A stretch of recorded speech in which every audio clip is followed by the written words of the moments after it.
Hello, I'm Julia, and in this video I'm going to tell you a little bit about the ideas behind my string quartet number 10.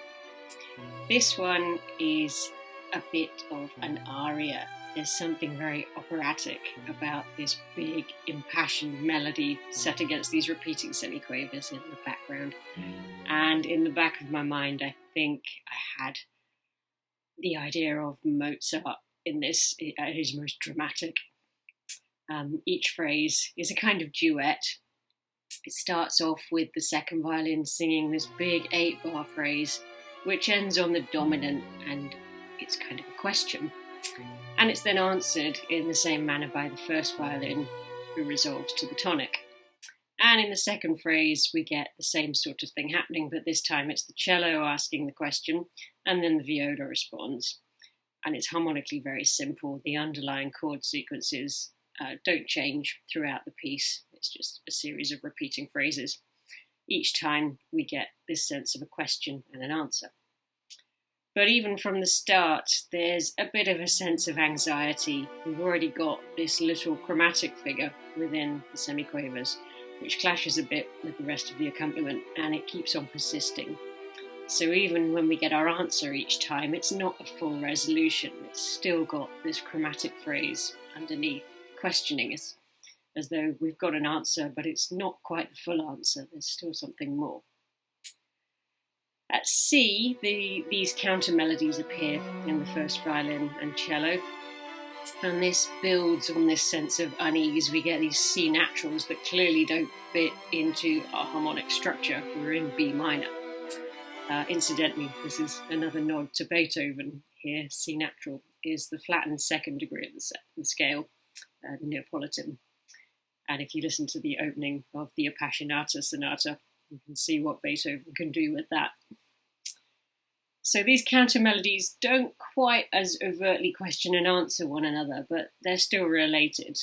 What one part says in the first half of the phrase, the other part says in the second half, and vice versa. So there's a sort of conversation going on.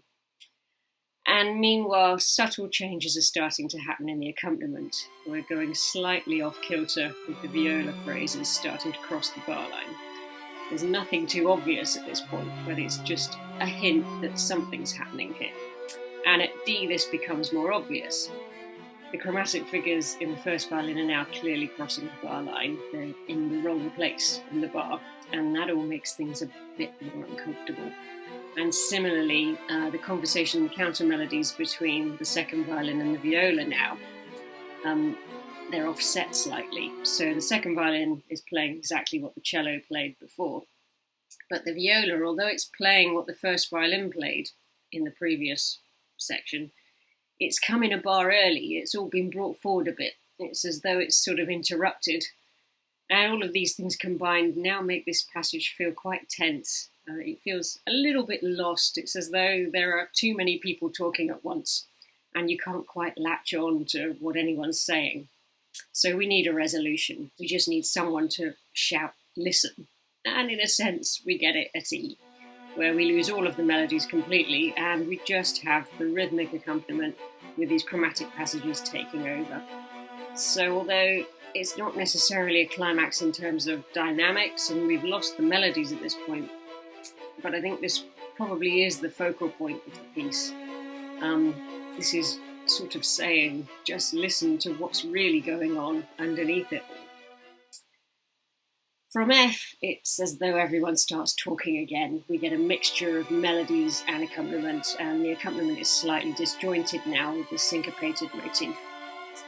There's this tension between everyone working together, but at the same time wanting to be heard. And finally, from G, it all falls away. We get these fragmentary bursts from each part, sort of interrupting each other and encroaching on the general pauses, and referring back, sort of saying, this is what I said. And eventually, it's almost like one of those conversations where you think, well, I've said all I can say, and if you're not listening, well, that's that.